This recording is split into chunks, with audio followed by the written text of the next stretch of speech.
Welkom by ons tweede perspektief op die graf vanuit Johannes 20.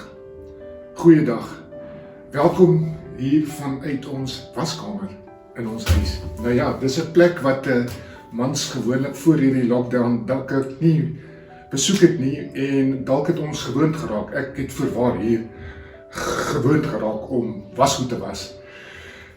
Hoekom wasgoed? Want ons klere word vuil en dan moet dit gewas word. Hoekom praat ek oor wasgoed? Vuil wasgoed. Johannes 20 se grafgedeelte is vol vuil wasgoed. Kom ek vertel vir julle daarvan.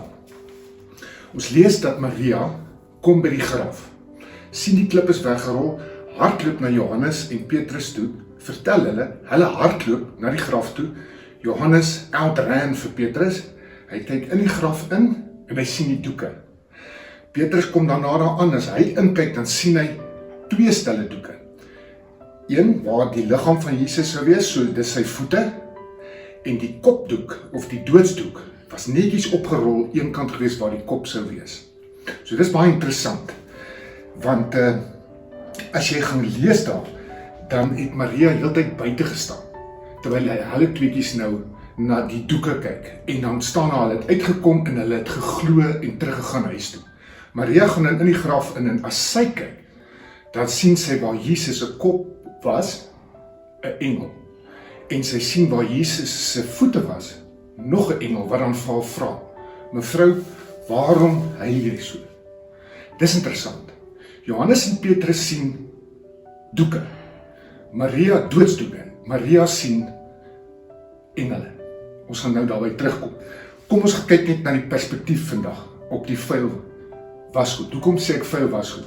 Die perspektief is dat daai linne waarin Jesus toegedraai was die klere van die priester wat die lam geoffer het daardie dag.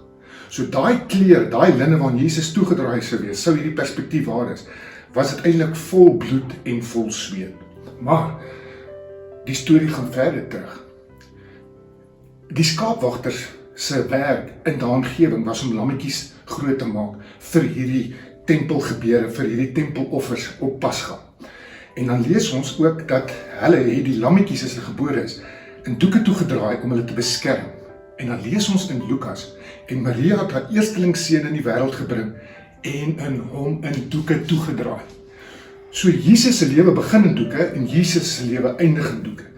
Jesus word toegedraai soos 'n lam as hy gebore word en Jesus sterf met die bloed van die lam op die priester se klere. En so word die profesie waar, wat vertel is dat die lam sal kom. En uit Jesaja uit lees ons dat die lam geslag sal word en dat ons deur die bloed van die lam gered sal word. Filippus praat met 'n Ethiopiër juis oor hierdie gedeelte. En verder lees ons in Openbaring 5 dat die lam geslag sal wees en die lam is waardig. Jesus sterf as die finale offer, as die finale lam, sodat niemand weer daarna hoef te offer nie.